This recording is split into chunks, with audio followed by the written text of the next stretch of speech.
Welcome everyone to the webinar on Elevate Content Delivery Experience with Modern Cloud Native CCMS. My name is Ayush Gupta and I'm the Senior Product Manager at the Adobe TechCom. As part of the elevating the content delivery experience for your end users, we'll be covering two topics. One, we'll demonstrate a new paradigm of publishing, which is the article-based publishing, and I'll talk about it as we go through.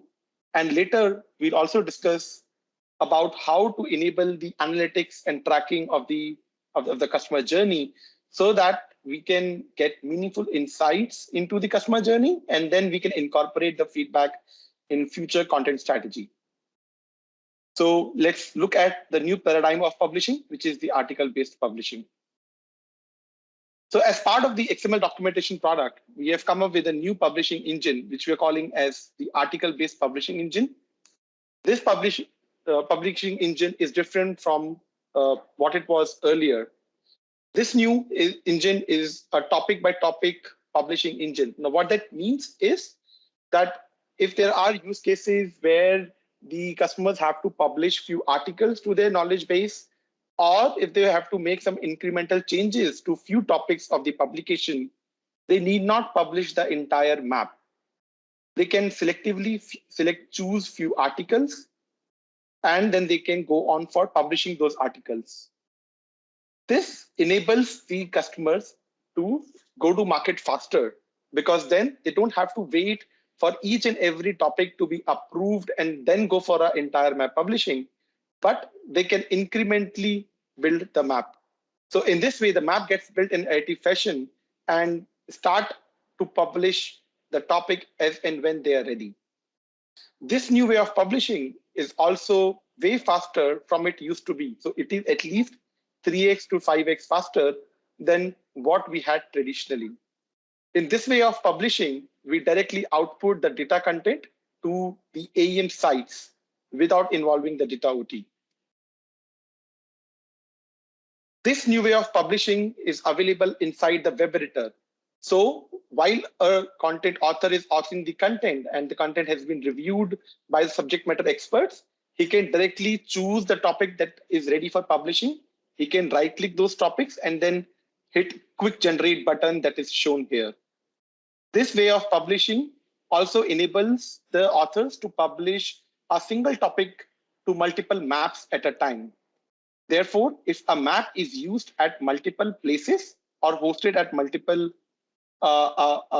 places in the AEM sites, then through click of a button, he can update all the places at once. This product also comes up with a new out-of-the-box template for knowledge management.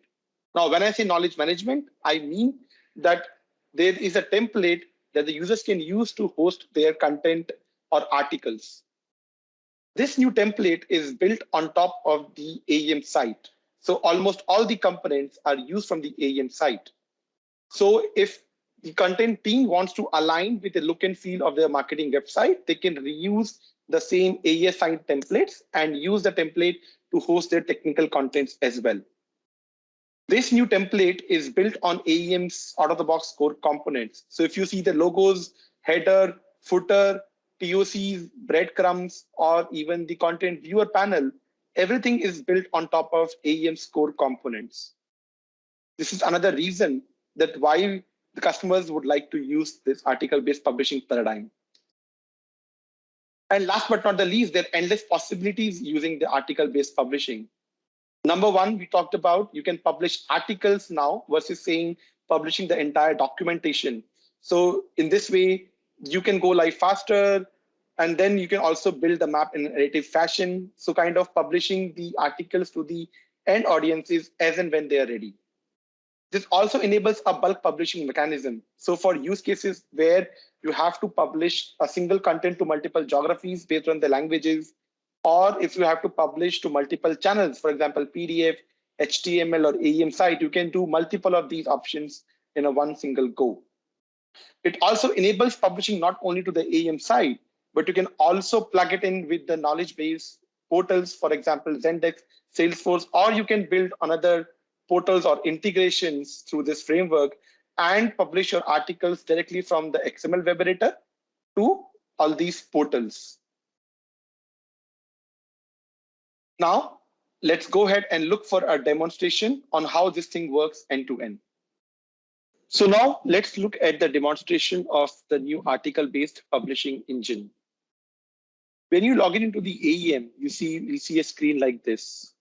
This XML editor right here, icon right here, is the entry point to the XML documentation for Adobe Experience Manager. When you click on this icon, you will land on a screen like this. On the left-hand side, there are different panels you can click. So for the purpose of this demonstration, I'll restrict to the repository view. When you click on the repository icon, you will see the list of all the topics and the map that exist in the DAM. For the purpose of this demonstration, I like to use Apollo 1 as the map. When I edit this map, I can see the list of topics that are part of the map. Now, just to look at the content, I'll click on to see what each of the topics are. So Apollo program gives a brief description about the Apollo space program. And then I also have an Apollo spacecraft topic that is part of the map, which talks about various modules on the Apollo spacecraft. So as part of the demonstration, I'll be demonstrating two different aspects or use cases. One, the strength of the article-based publishing.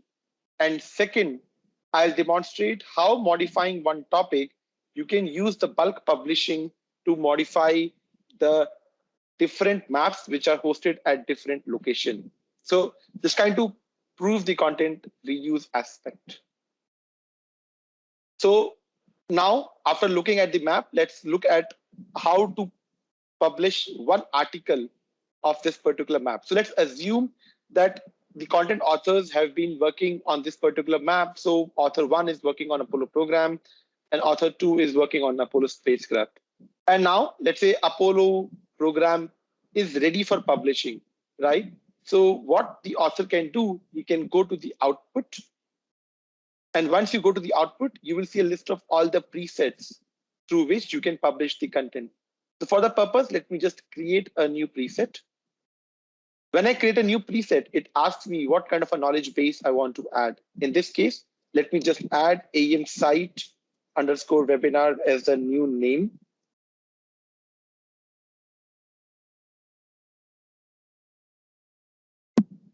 When I look at this preset, there are three different options. Option number 1, it gives me the option to use a condition or use a baseline for some versioning of the content. So let's not use it for this demonstration. The second tab talks about where I want to publish. So in this, what I've done is I've created the KB demo template. So this is the template that I was talking about earlier, which comes out of the box with the product. So this is the site on which you want to publish the content. When I look at the category, there are 3 categories which are present. So these categories are synonymous to different product categories. So let me choose category as the place where I want to publish the content. And then there's a section template in the article template that kind of populates automatically. So what section template is? Basically, it is the page where we see all the different sections or the topics of the map. Article template is more about the viewing area where we see the different articles. So after having defined what template I want to use, I'll go to the article section. In the articles, there are multiple topics that get listed. So these topics are coming from the TOC of the map. Now, if Apollo program is ready for publishing, I'll click on this, select this Apollo program topic, and I'll hit the quick generate button at the top, right? So when I generate the preset, you can see that in 0.356 seconds, the publishing succeeded. Now, let me look at the preview of how this topic looks like. If you see, the topic has been successfully published to the desired location. And if you also realize, there's only one article that has been published, right? Since we did not select both the topics, so only one topic is published.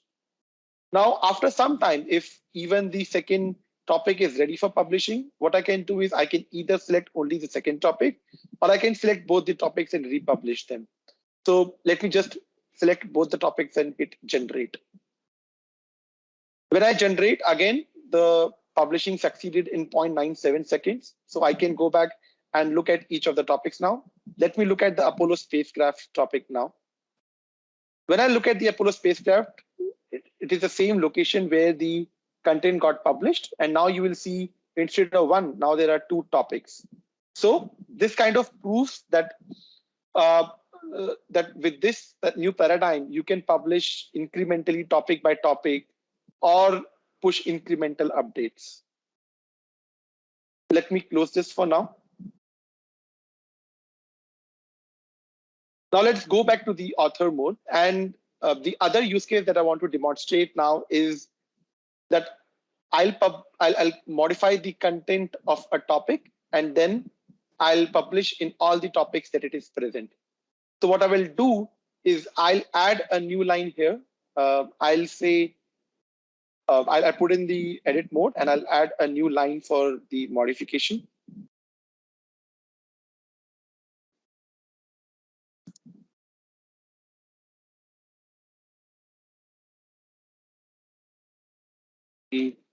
Incrementally published, right? So let me just save a revision for the modification. So right now the version is 1.1, but let me just save another version for this.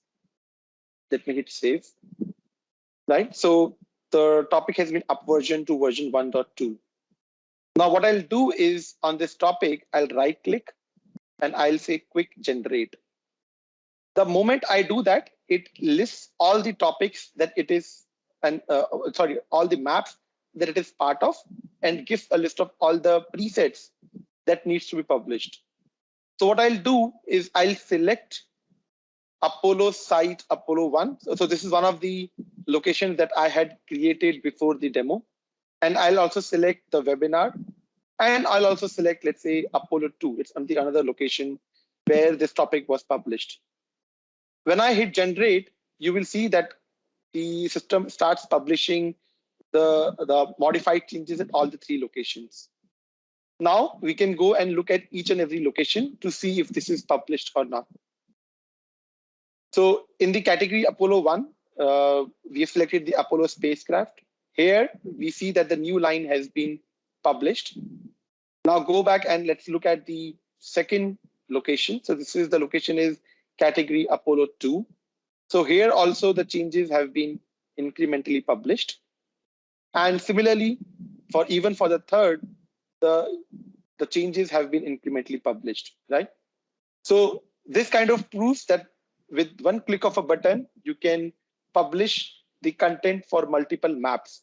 This is particularly helpful when you're publishing the content across multiple languages or publishing the content across different maps where the content is reused, so that you don't have to go map by map and publish each of the map separately. Hello, everyone, and thanks for joining us today. I'm Tulika Garg, Senior Product Manager with Adobe's TechCom Group. Today, we will take a look at how XML documentation for AEM brings the power of Adobe Analytics to your content, so you can derive powerful and actionable insights from consumption patterns of your end users.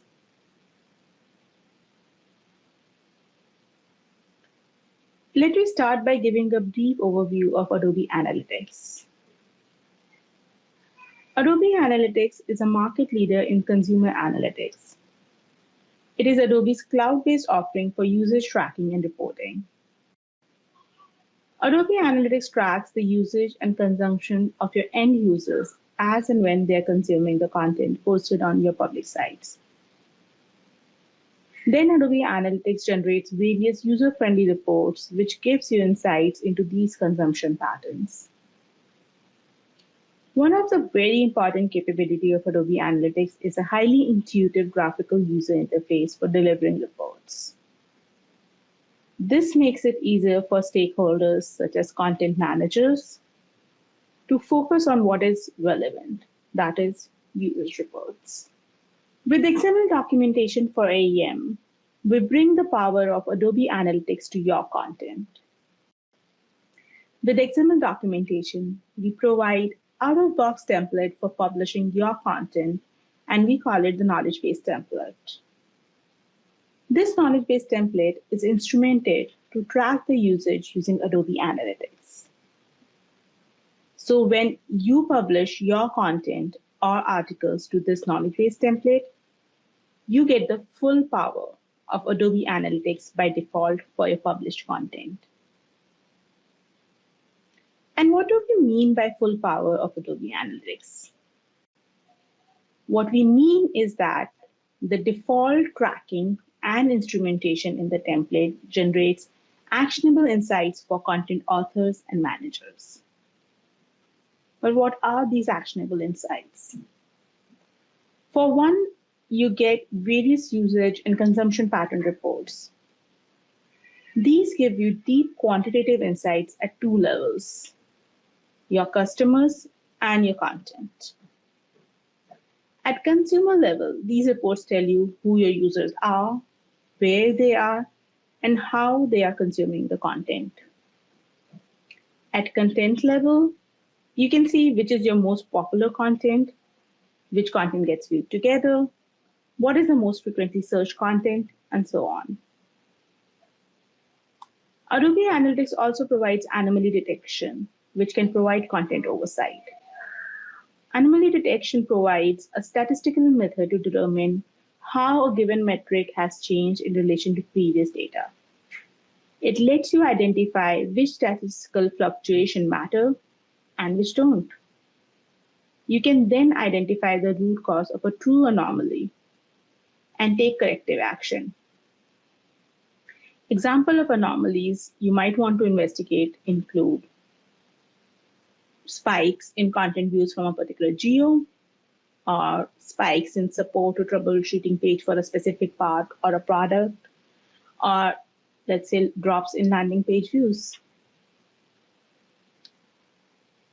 And then the third one, where Adobe Analytics generate insights for you, which can inform your content strategy. For example, you can see the queries for which your end users are not able to find answers, or which content has lower rating from end users. This allows you to determine where to direct your investment from content authoring perspective. So these three together form the actionable insights for content authors and managers. So actionable insights enable authors and content managers to do more with their content. But in addition to enabling the authors and managers, XML documentation has built-in automation to put these analytics to work for you. This automation brings the power of analytics to your end users in the form of dynamic experiences. The out-of-box knowledge base template provided by XML documentation has dynamic widgets available in the template.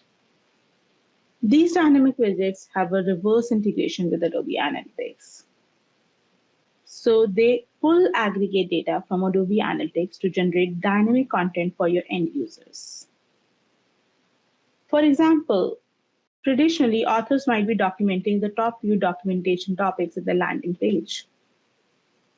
But with these dynamic content widgets, authors do not have to do that anymore.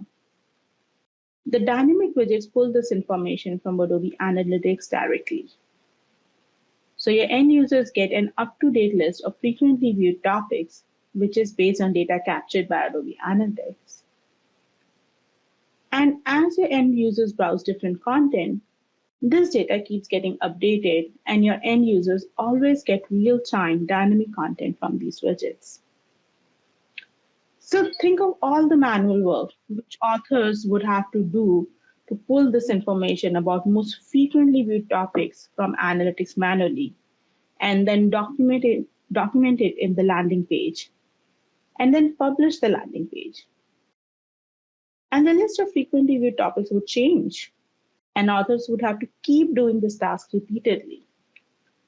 But these dynamic widgets remove all that manual work and saves valuable time for authors. users. So we have heard about a lot of exciting stuff about how XML documentation brings more power to your team and to your content with Adobe Analytics. And now it is time to see all of this in action in a demo. So let us start by looking at the content which has been published to AEM using XML documentation. These are some of the articles or topics that we have published using the new knowledge base template, which is instrumented for tracking by Adobe Analytics. And we have put together this whole guide, which is the product documentation guide for Overhub. And as users are browsing or through this content, all that data is being tracked in Adobe Analytics. So let's go to the Adobe Analytics dashboard. Let's me start by logging into Adobe's DX Cloud. So this is the landing page for Adobe's DX Cloud, and you can access various DX solutions from here. We are interested in accessing analytics, where we are tracking this analytics data. Logging in there will take me to my workspaces. I have multiple workspaces. The one where I'm tracking the data from this particular guide or content that has been published to AEM is I'm calling it RHKB reports. And we can now we'll look at each individual report and what are the capabilities available there. One of the reports here is the top search terms. So it gives you which are the top user queries. This is tracking the searches users are making either at the KB level or the category level. And then another report is the unanswered search query. So this tracks the search queries for which users were not able to find any articles or any content. It's a very useful report, so to give you insights into what kind of content user is looking for, but you don't have content available for that, so it can help you define your content strategy and which content you should be creating more in your KBs. Then another useful report is the top viewed pages. So it shows which are the pages which are being viewed most by your end users. So which content is being consumed the most. So this is again a good insight for you to know which are the areas in which your end users are seeking help. And another report we have is the geo distribution of visitors. So this helps you determine how your users are distributed geo-wise. It can be a good insight in determining things like how do you want to spend your localization dollars if you are localizing your knowledge base in multiple languages.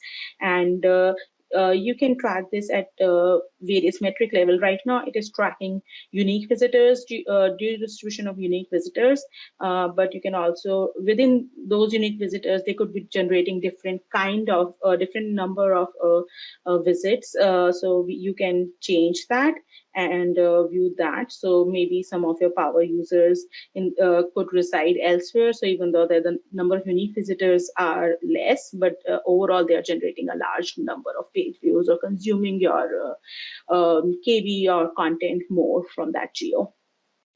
Then another useful report is the weekly usage pattern. It tries to analyze the usage and consolidate and aggregate that in a weekly fashion. It's a very useful report if you want to plan major upgrades around your KB or major content uploads or a template update or any other kind of IT update.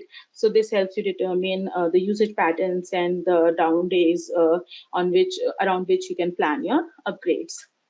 Another very interesting and unique report, which is not available easily in standard tracking system, is the knowledge flow report. So what this report does is it tracks the flow of a user within this knowledge base and how they are navigating this content and what's their entry view, page, and from there, which is the page where they view next. And so what is their whole navigation, and then how do they exit. It's a good insight into how your users are consuming content. Most of the time, the content consumption paths, whether it's manifesting in terms of breadcrumbs or TOC or trainings or related articles, it's defined by authors. But this report gives you visibility in how end users are viewing it. So it can help you auto create some related content, or if you are planning to create some custom courses, putting together a number of related content where end users are seeking help. So it gives you good insights into that particular flow from an end user perspective. Another useful report is the usage pattern in terms of average time spent, and you can see what kind of time your end users are spending on your content, and it helps you also determine whether they are making early exits or they are not spending enough time, and what kind of content you should be creating to cater to those particular needs. Then there are some standard reports on which are the browsers used by your users, which are the operating systems used, and the overall consumption, the number of page views that your knowledge base is generating over a timeline. So you can this is a useful view to see if you to detect anomalies also, and to see if you are expecting any standard patterns. So let's say you did a major release, and then you did a documentation release around that release, and you were expecting that spike. So you can correlate the spikes to that. But if you don't see spikes where you were expecting spikes, so maybe you need to do a more push or a campaign to promote that documentation to make sure people are aware of the new release and the corresponding documentation. So these are some of the reports that are available with this new KB template. And while these reports in themselves are very useful, what you can further do, and what this KB does, is it takes these reports to power end user dynamic experiences within the template. So how it does that is, let me take you back to uh, the knowledge base that we have published. And if we go back to the category level knowledge base, so you can see the top viewed pages. It just got populated here, and this is not static content. So this content is actually being fetched based on the top viewed pages report from here, and that is what is powering this list here. So your authors are not statically creating this content, but it's being served based on those analytics. So it's real time and gets refreshed regularly and creates a dynamic experience for your end users. And this is just one example of this dynamic widget. So this is just to demonstrate that there's this two-way communication happening with Adobe Analytics from the knowledge base. So while the knowledge base usage is being tracked in analytics, and then that is can be used to power dynamic experiences here. So top viewed pages is one. Then you can similarly have when the users start typing, have the most frequently searched terms being pulled from the report of the search report. And there are many other such stuff. You can have a category here based on the users locale, so based on their geo, and the this usage report can be filtered in terms of geo, so you can have a dynamic widget for to show the top content being viewed by other users in your region, so that users get more localized content rather than the global top view pages, and depending on their use case, they can consume either one of those.